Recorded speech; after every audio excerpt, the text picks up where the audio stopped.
ಇದೇ ಸಭೆಯಲ್ಲಿ ಹೇಳಿದರು. ಆಗ ನಾನಪ್ಪ ಆಮೇಲೆ ಇವರು ಪ್ರಭಾಕರ್ ಅಣ್ಣ ಇನ್ನೂ ಒಬ್ಬರಿದ್ದಾರೆ ನೋಡೋಣ ಅಂತ ಹೇಳಿ. ಸರಿ ಆಯ್ತು ಮಾಡಿ, ನನಗಂತೂ ಬೇಡ ಅಂತೇಳಿ, ನನಗೆ ಬೇಡ ನೀವು ಯಾರಾದ್ರು ಮಾಡಿ ಅಂತೇಳಿ. ಆಮೇಲೆ ಅವರು ಪಾಪ ತಗೊಂಡೋಗಿ ನಮ್ಮ ಇವ್ರನ್ನ ತಗೊಂಡೋಗಿ ನೋಡಿದ್ರು.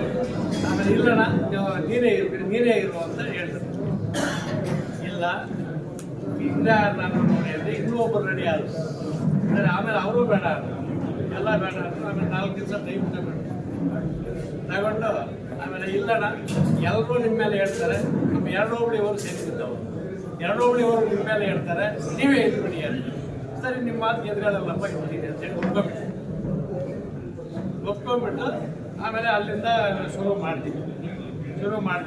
ನಮ್ಮ ಲೀಡ್ರ್ ಇಲ್ಲೆಲ್ಲ ನಮ್ಮ ಇಬ್ಬರು ಹೇಳಿದ್ರು, ಏನು ನಾವು ಕ್ಯಾನ್ವಾಸ್ ಬರ್ತೀವಿ, ನಾವು ಬರ್ತೀವಿ, ಯಾರು ಬೇಡಪ್ಪ ಅವಮಾನ ಆಗುತ್ತೆ.